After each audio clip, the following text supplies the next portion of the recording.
की कहानी है, कभी हंसती कभी रुलाती है, लेकिन The show must go on. Showstoppers अपनी कहानियाँ सुनाकर राह दिखाते हैं. तू बस आगे बढ़ता जा, अपना लक्ष्य पाएगा रे तू. 'Cause you never bounce back, you always bounce forward. Showstoppers, the show must go on. Showstoppers, the show must go on. Showstoppers proudly presents Biswajit Jha, who gave up his settled high-flying job and luxurious life to return to his root in North Bengal and humbly soil his hands alongside the underprivileged, just so that he can give them hope and a better life to live. Biswajit had a very difficult childhood where he did not get enough support and had to struggle to find a foothold. Today, he is an author and a philanthropist. From the soil, the Mother Earth to the classroom, learning can be pleasurable and exciting and has been proved by Biswajit by including course curriculum that no other school provides. Biswajit, who was a journalist with national media houses in Delhi for several years, is today an author and a philanthropist. One of his books will soon be screened as an inspiring Bollywood biopic. Biswajit believes that serving the humanity is the only way to happiness. He is living his life on this philosophy and serving the underprivileged tirelessly with a vibrant smile on his face. Let us put our hands together at Showstoppers and welcome Biswajit Jha. Showstoppers अपनी कहानियाँ सुनाकर राह दिखाते हैं. तू बस आगे बढ़ता जा, अपना लक्ष्य पाएगा रे तू. 'Cause you never bounce back, you always bounce forward. Showstoppers, the show must go on. Mr. Jha, it's such a pleasure having you here on our show. Mr. Jha, you had been into English news media for several years, settled and enjoying life as it is. So when you shifted to the village, leaving everything, you came out of your settled life and you shifted to the village, it was a huge decision that you have taken. What made you take this big step into the unknown of your life? Thank you everyone, thank you for having me in this show. Actually, I have to tell my background first, that I was born and brought up in a village in North Bengal. It is in the Jalpaiguri district. It's called Rajganj. I didn't have an English teacher in my village. Oh, okay. So I had a tough time in learning English. I started basically learning English from class 9. And I saw newspaper when I was in class 11. And there is also a story that I wanted to learn English, so my father actually approached one teacher to teach me English. But he refused, saying that I was not that kind of boy or not that talented boy who could learn English. Oh no. So it was a huge challenge for me, and then I started learning English from class 9, 10, 11, and then I started first saw the English newspaper when I was in 11, and that was in 1997, and I worked in an English newspaper in 2005 after 8 years. Wow. So you turned it around. Yes. So and it was really difficult. When I learned English also, and then learned to write English, but I couldn't speak a single line of English. And then I was rejected in several newspapers by several newspapers before I got my first job at Pioneer. And then I worked in mobile ESPN, then Z. At Z, I was the sports head of znews.com. And then what happened that when my son was born in 2013, I suddenly felt that it was right time to leave Delhi, because I have seen many people who wanted to quit and start something for their village or for their native people, but they somehow couldn't do it. So when my son was born, I told my wife one day that I was planning to leave Delhi and started to wanted to do something in my village. Right. But she was initially shocked, and she was not at all happy with my decision. But ultimately, she also She came. agreed, She was teaching at IMS Ghaziabad, a prestigious management college. But she also quit and came back with me. So that was a huge decision. Yes, it was a huge. But when you came to Siliguri, what were the kind of challenges that you faced initially? Initially, it was a huge challenge because starting something, two things were there. One, though I have to do something for the poor, and Right. then I have to do something for my own family. Correct. So initially, my father has a small Bengali medium school, private school.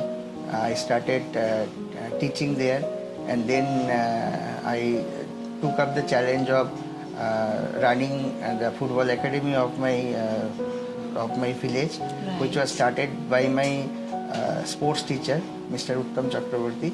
He was in deathbed that time. He called me one day and he wanted me to run the academy, and then I supported many many footballers, upcoming footballers like Manoj Mohammad, who is now playing for ISL Hyderabad team. Okay. And then one girl, Kalpana, she also played for Indian under 19 team. Great. So I supported them, and they are doing well. Very nice, very nice. So, you started a formal school there. So, how easy was it to start a formal school to begin with? Because you had to go to people to convince them to, because I think this formal school was paid Yes, education. yes. So, you have to go to people to convince them to pay to study. And normally when people have to pay to study, they will definitely, check the credibility of the school. So, was it easy to start it in the beginning? Actually, I mean, how did you convince them? Initially, we were struggling. Then after consulting with my wife, we took the decision that she will start the formal school. Yeah. So that we can earn some money. Right. And then I will do my social work, and Yes. then and then I met Karimul Haq one day in 2015 or 16, and then I saw that being a daily wage earner, he is he is doing so much for the unprivileged people. Right. And he was taking all the patients to the hospital. And then I thought that if he can do, we can also do. Right. Then we took the decision that we will start something in Kuch Bihar, a formal school. My wife took the challenge that she would run it, and I started opening this free tribal coaching schools in different tribal areas. Wow. So that was starting that formal school was also a challenge, because what happens in India, that doing business in India is not easy, and especially in West Bengal, it's not easy because you have to make all the compromises. Right. You have to give money to the people for different permission and all. Oh, yes. So it was a challenge, but since we are doing well, people supported me also, or supported us.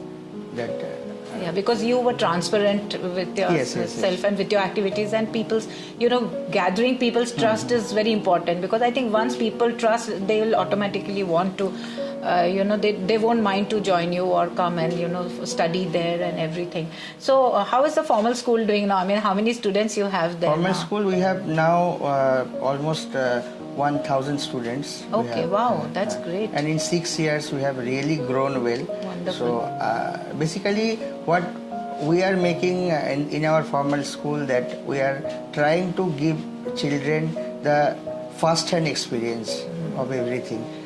We have a small farm also, organic farm, where we actually the children go, students of our school go and have the experience of farming, real life farming. That is So also it's like helping them. till they don't put their hand in the Yes, soil, yes. they will not learn. So it's a very important learning in a children's life to be one with nature, to learn. I think that's really huge. And I remember once you had mentioned that the challenges of children who come from well-off family Yes. is different from the children who come from not so well-off family. So I think it's a real challenge for you to balance the challenges, two different types of challenges of two different sections of children, isn't it? Yes, So yes. how do you manage that? No, I mean, told you. how do you manage the challenges of children of well-to-do family and challenges of children of not because so well-to-do children are family? children. Their parents, some children's parents are from well-to-do family, and some children's parents are from not so well-to-do family.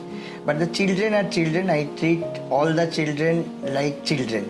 Right. So the point is that when in our formal school, most of the children come from well-off background. Right. So the challenge with them is like to give them a real life experience, to engage them in physical activities, Right. which in today's Because life is today they are more into in technology. technology and watching mobile. And not only that, today's children, I think especially from well-to-do families, they lack parents' attention because parents are busy. That is also an issue. So we engage our children into different activities. Mainly our intention is to engage them in activities and to give them that experience of real life. And for our free coaching school students, they need nutrition. They need that someone who will help them to dream big. So that is their challenge. That is their challenge. So, but at the end of the day, they all need attention. They have their own thing, and it's really nice. And also, I believe that you have a fruit break for the children in your school, which is really good because it's a healthy break. Yes. So it was really, really nice talking to you, Mr. Jha. Really awesome, and thank you for flying all the way from Shiliguri. It was such a pleasure for the Showstoppers team, for Cinema for Cause, and for me to have you here. It's my pleasure also. You called me. And I could share my story with you. Yes, thank you so much. Thanks a lot. Showstopper's endeavor had always been to uplift the people of the society with inspiring stories of people like Biswajit Jha, who have pushed past hurdles and emerged in life to light up the paths of those people who are looking for space to step safe.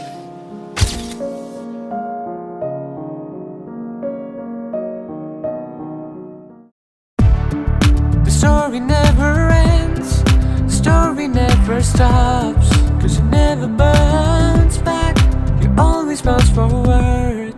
Showstopper, जिंदगी दो पल की कहानी है, कभी हंसती कभी रुलाती है, लेकिन the show must go on. Showstoppers अपनी कहानियाँ सुनाकर राह दिखाते हैं, तू बस आगे बढ़ता जा, अपना लक्ष्य पाएगा रे तू. 'Cause it never burns back, you always bounce forward. Showstopper.